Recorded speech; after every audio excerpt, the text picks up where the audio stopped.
Hi, I'm Jake Colman, Vice President of Engineering at Derivative Path.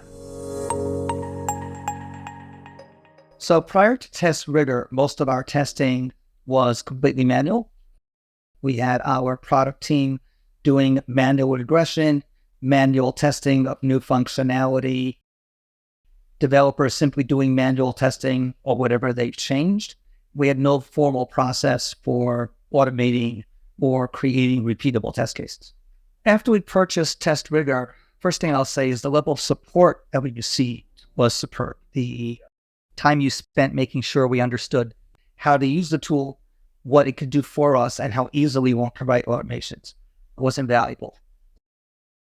We immediately started by having product owners write test cases to test their own screens.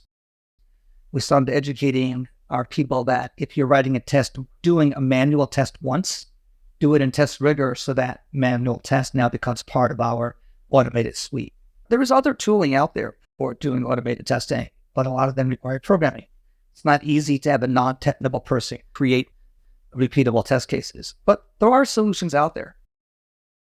They're just not as easy to use. And with testRigor, as soon as we saw the demo, we were just blown away by how easily a non-technical person can write a test. And I don't know if this is one of your catchphrases or something I made up, but if you can say it in English, the tool can do it. And it's just that simple.